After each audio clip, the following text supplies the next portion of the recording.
Nuestro programa, en este momento vamos a tener una gran plática sobre adiponectina. Para esto, para mí es un placer presentar a la doctora Adriana Monroy Guzmán. Ella es investigadora del Sistema Nacional de Investigadores. Ella se encuentra en el Hospital General de México, doctor Eduardo Lisiaga, y al doctor José Israel León Pedrosa. Él es especialista en medicina interna, está en el Servicio de Medicina Interna, también del Hospital General de México, para quien les pido un fuerte aplauso.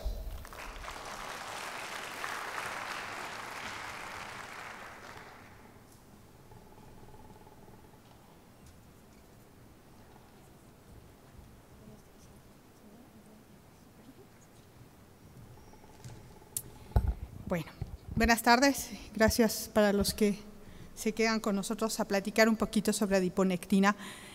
Hace 20 años que se describió la adiponectina. Fue justo en 1995 cuando se describió a esta adiposina, y de ahí para acá hemos tenido alrededor de 10,000 artículos que implican a esta proteína. Entonces, ha creado una muy buena expectativa, entonces vamos a ver por qué.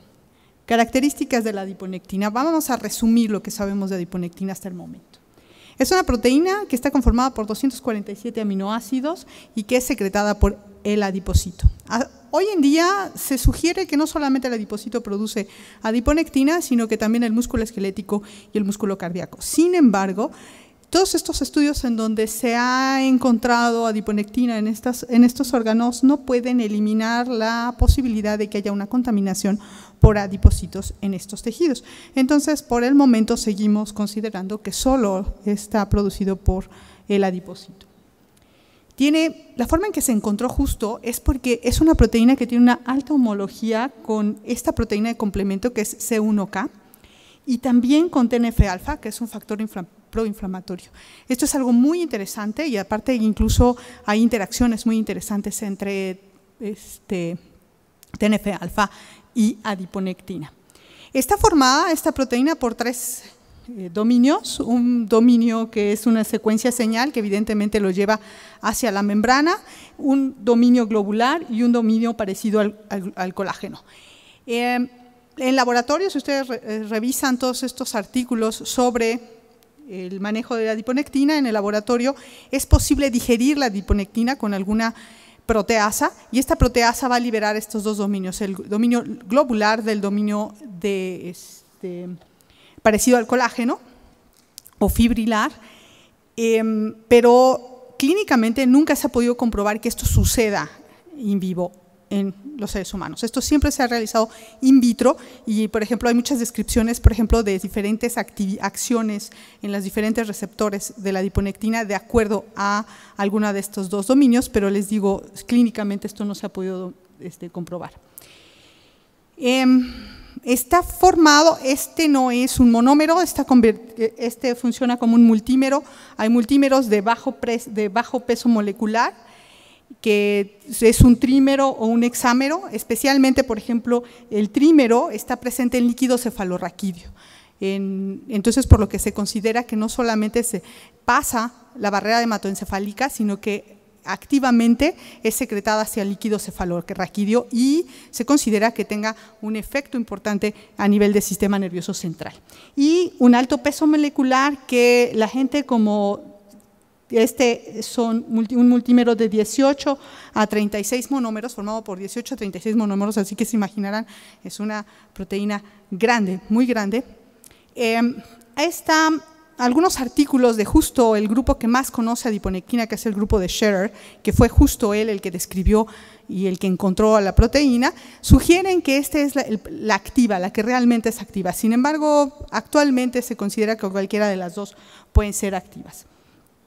¿Cómo actúa? Su acción es a partir de dos receptores que han sido descritos, que fueron descritos más o menos en 2003, y estos receptores, su señalización después del receptor, activan sobre todo receptor 1-AMPK, es esta sinasa que activa AMP, que también es, por ejemplo, la que activa el ejercicio en el músculo y que hay mucha investigación referente a ella, y el receptor 2 principalmente actúa activando a PPAR alfa, o a PPAR alfa, que activa una enorme cantidad de genes. Entonces, ahorita vamos a hablar un poquito de qué hacen cada uno de los tejidos. Esta proteína tiene una característica muy interesante. Su concentración plasmática va desde 2 hasta 20 microgramos por mililitro, o sea que es muy abundante en plasma, y esto representa el 0.05 de las proteínas totales. Parece nada, pero tomando en cuenta que es un solo factor, la verdad es que está en concentraciones muy, muy importantes. Hay un dimorfismo sexual. Las mujeres expresan mayores concentraciones de adiponectina, y además las mujeres se refiere hasta un 40% mayor, y además de eso, ellas presentan una mayor proporción de adiponectina de alto peso molecular. Esto también es algo muy interesante que hasta la fecha no sabemos cómo explicarlo. Aquí viene la parte clínica, que es la que luego a todos nos interesa, cómo trasladar la investigación básica y los conocimientos básicos a lo que hacemos día a día con el paciente. Y entonces tenemos que existe, esta es yo creo que la parte más importante y primordial de la adiponectina, y por la cual es alguien de la cual todo el mundo habla en estos últimos 20 años. Y es porque se encontró primero en Japón y después en artículos alrededor del mundo, incluso en poblaciones, en estudios multiculturales y multirraciales en Estados Unidos, en donde se comprueba que hay una correlación negativa con índice de masa corporal. ¿Qué quiere decir eso?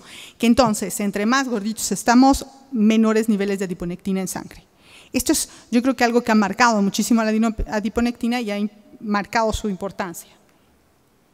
Tiene correlación negativa con triglicéridos, LDL y adiposidad visceral.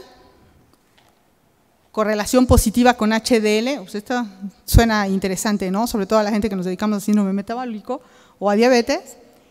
Algo muy interesante es que de las cosas que pueden modificar a la adiponectina está el bajar de peso, el perder peso, ya sea mediante una dieta normal de pérdida de peso, no con una de restricción calórica, pero sí con una dieta para bajar de peso y con cirugía bariátrica. Cualquier método que baje de peso, pero no que baje solamente peso, sino específicamente que baje grasa visceral, va a lograr que la adiponectina se incremente, pero no, el ejercicio o la actividad física no incrementan la adiponectina. Entonces esto nos habla de que a pesar de que ambos están involucrando MPK, están actuando por vías diferentes. Entonces estamos teniendo un efecto sensibilizador en relación directa, tiene una relación directa con la sensibilidad a la insulina. Y esto suena lógico, si ustedes se ponen a ver que tiene una relación negativa con índice de masa corporal, con triglicéridos y adiposidad y también con problemas cardiovasculares. Bueno, pues entonces vamos a checar cuáles son los efectos fisiológicos y celulares de la adiponectina por los cuales conocemos hasta el momento. Entonces les decía, se produce por el adipocito, que además tiene efecto también en el tejido adiposo, que necesitamos un tejido adiposo sano para que se produzca adiponectina, y es decir, aquellos pacientes que tienen obesidad no producen adiponectina, pero también los que tienen lipodistrofia no tienen adiponectina. Esto es algo muy interesante y muy relacionado con resistencia a la insulina. Entonces decíamos, aumenta la captación de glucosa y la adipogénesis. ¿Eso qué quiere decir? Convierte células que van a tarde o temprano a ser adipocitos a convertirse más rápidamente en adipocitos. Esta parte se las vamos a dejar al doctor Israel, que es la parte inflamatoria, pero vamos al músculo. En el músculo incrementa la oxidación de ácidos grasos. En el corazón disminuye la apoptosis y el daño cardíaco, es más, es un factor protector y que está relacionado con menor daño cardiovascular. En la célula beta aumenta la secreción de insulina dependiente de glucosa y la viabilidad de la célula beta, disminuye la apoptosis.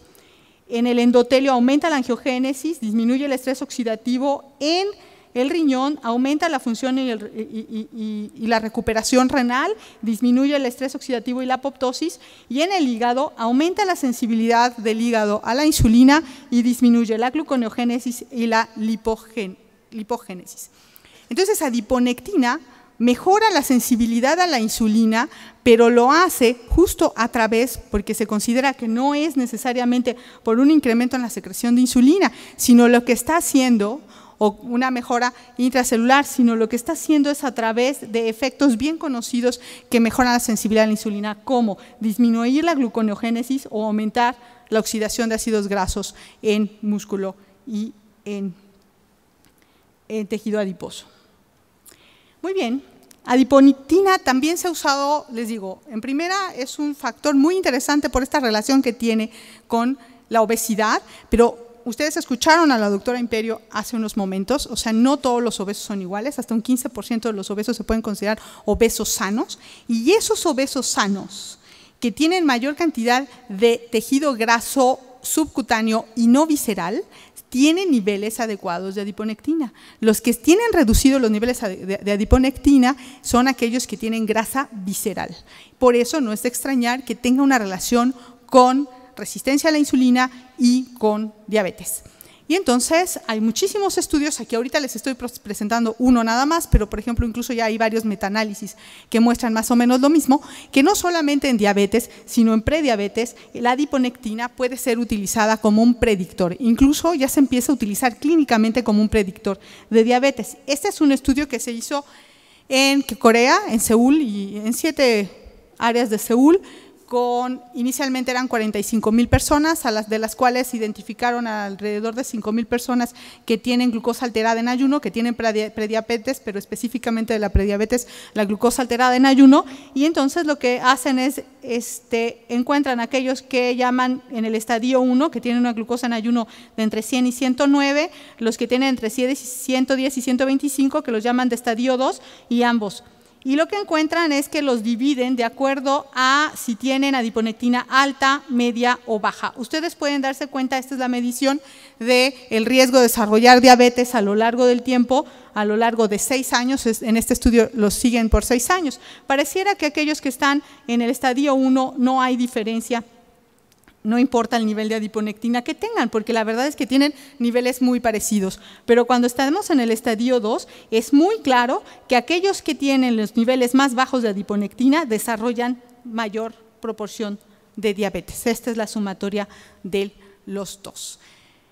Pues estas son, como el nombre de la plática, unas perlas sobre adiponectina, y ahora los vamos a dejar con el doctor Israel, que nos va a hablar.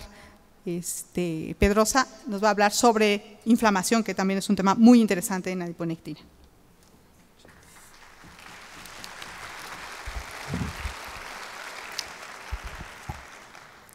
Pues continuando un poquito con estas perlas con respecto a la adiponectina, a mí me parece muy importante resaltar el hecho de que este proceso, como se ha estado manejando durante toda la conferencia, de inflamación crónica es el sustento fisiopatológico primordial de todo el síndrome metabólico, de tal suerte que hablamos de la adiponectina, como comentaba la doctora Monroy hace unos momentos, finalmente es una sustancia que se comporta como hormona y que se comporta como citosina. Y esto es muy importante porque cada vez es más endeble el límite entre este tipo de moléculas, entre las moléculas que categóricamente y arbitrariamente llamamos hormonas y las que arbitrariamente llamamos citocinas. Y la importancia de esto radica en el hecho de que, como ustedes pueden ver en esta imagen que se encuentra al lado izquierdo, ay, perdón, es que no sé cómo señaló aquí, cada una de las funciones inmunológicas se ve regulada por aspectos hormonales, aquí está ya, se ve por aspectos hormonales y por aspectos inmunológicos. En esta citometría de flujo, básicamente lo que podemos observar es que tanto los linfocitos T como los linfocitos B expresan cantidades importantes de los receptores de adipocina, tanto AdipoR1 como AdipoR2. Y como comentábamos también previamente, estos mecanismos intracelulares culminan en la activación de factores de transcripción que generan la respuesta inflamatoria. La importancia de esto es que sucede toda una serie de respuestas que conducen principalmente a un mecanismo antiinflamatorio. En esta diapositiva vemos básicamente cuáles son dos tipos de respuestas, tanto en las células B como en las células T. Toda la respuesta TH1, clásicamente proinflamatoria, productora de interferón gamma, se ve disminuida. Y durante la obesidad y durante la respuesta metabólica, la respuesta inflamatoria en respuesta al daño que representa el estrés metabólico, también se ve disminuido.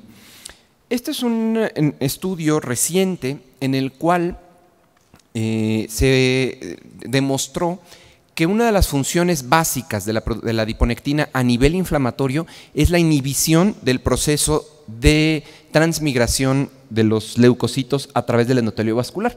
Y esto sucede, no se replica en ausencia de células B.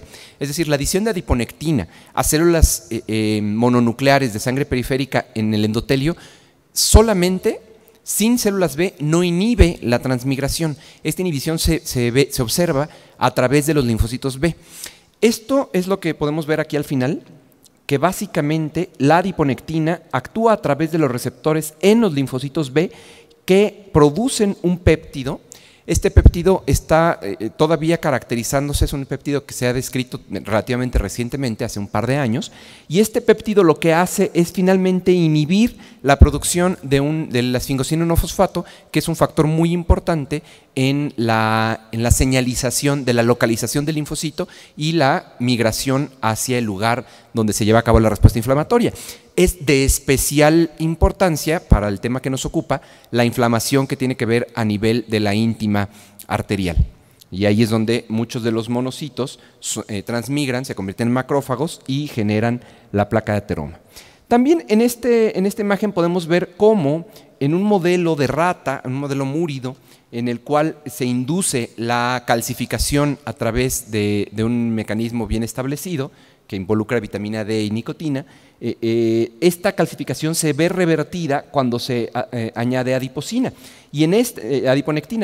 y precisamente esta serie de expresión de la adiponectina es diferencial e induce una mejor respuesta vascular aún en presencia de factores que generen calcificación vascular. En resumen, lo que podemos ver es que los factores de transcripción que generan citocinas proinflamatorias, como el factor nuclear kappa B y algunos otros factores como los que inducen la secreción de mediadores inflamatorios como la ciclooxigenasa, se ven inhibidos por la presencia de adiponectina. Y una de las perlas que quizá también me gustaría mencionar es con respecto a la psoriasis. También sabemos que la psoriasis es una enfermedad que está muy relacionada con síndrome metabólico, que también, como muchas otras enfermedades, genera incremento en el riesgo cardiovascular por la inflamación crónica persistente.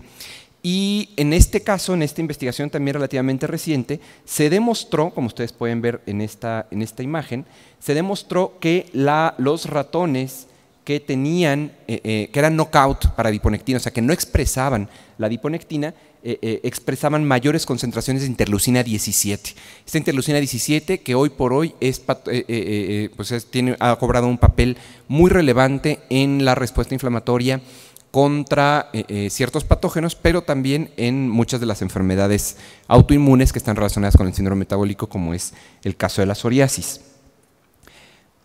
Ya para terminar, quisiera comentarles que con toda esta circunstancia y con todo esto que hemos hablado de la adiponectina, que ha generado tanta expectativa, que es una hormona citocina tan importante en la regulación tanto endocrinológica como inmunológica, y que genera un tipo de respuesta más tendiente a ser protectora en el sentido de la antiinflamación, pues el siguiente paso lógico es evaluar la acción farmacológica de algunos compuestos sobre los receptores de adiponectina.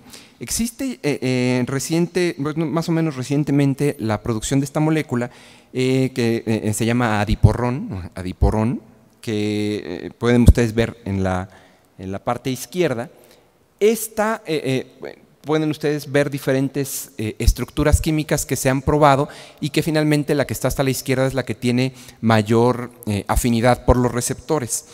En las gráficas de abajo ustedes pueden ver la diferente afinidad, y la que tiene la menor constante de disociación es precisamente esta molécula adiporón. Y recientemente, esta es una publicación también muy reciente, se ha logrado establecer la estructura por cristalografía de los receptores de adiponectina. La ventaja de tener la estructura cristalográfica de los receptores es que se pueden diseñar por bioinformática moléculas que tengan una afinidad mayor y con menos efectos adversos. Quizá la desventaja de esta molécula, del adiporón, que se ha utilizado ya como análogo de la adiponectina, del adipo-RON, es que pues, tiene efectos adversos. En los modelos que se ha utilizado genera falla cardíaca, genera, por ejemplo, también infertilidad en las ratas macho, y esto pues, no está completamente entendido a nivel de qué otros receptores pudiera estar actuando y entonces generando estos efectos adversos. Todavía estamos un poco lejos de poder tener esto para aplicabilidad clínica, pero pues bueno, la ventaja, como ustedes pueden ver ahí lo que escriben los autores, es que el tener la estructura cristalográfica exacta nos permite diseñar fármacos dirigidos hacia el receptor con una alta especificidad, que no se unan a otros receptores, y esto evite otros efectos no deseados. Cuando hablábamos del péptido, que en el linfocito B, que esta inhibición de la transmigración, de la migración transendotelial de las células mononucleares de sangre periférica, para llegar a convertirse, por ejemplo, en macrófagos espumosos, ¿no? Y generar la ateroesclerosis, no se lleva a cabo en ausencia de células B. Y pues haciendo las investigaciones ulteriores, lo que se encontró es que lo que sucede es que las células B generan este péptido, que es el PEPITEM, el péptido inhibidor de la migración transendotelial. Este péptido pudiera estar directamente involucrado en la respuesta antiinflamatoria o protectora que tiene la adiponectina contra la inflamación de origen metabólico. En este estudio ustedes pueden ver cómo específicamente después de la reperfusión, al generar una lesión isquémica, específicamente también en un modelo animal de hígado, la respuesta inflamatoria en presencia de este péptido es menor. Esto habla de que se logra proteger de alguna manera el tejido frente al ataque o a la respuesta inflamatoria. Entonces, esto cobra un papel especial en probablemente la aterosclerosis, que pueda tener un papel benéfico. Y otra de las cuestiones importantes es que de aquí en adelante con la adiponectina, ¿cuáles son los factores que podemos esperar que la investigación vaya hacia ellos? Uno de ellos es sin duda el establecimiento de escalas de riesgo, ya que pues bueno, los niveles séricos de adiponectina están en estrecha relación con lo que llamamos flexibilidad metabólica. La flexibilidad metabólica es el proceso en el cual, cuando nosotros estratificamos a los pacientes por los niveles séricos de adiponectina, se ve que tienen mayor capacidad de regresar al estrato basal aquellos sujetos que tienen niveles séricos más elevados de adiponectina que los que lo tienen en menores cantidades. Esto significa que puede ser un factor predictor de respuesta al tratamiento.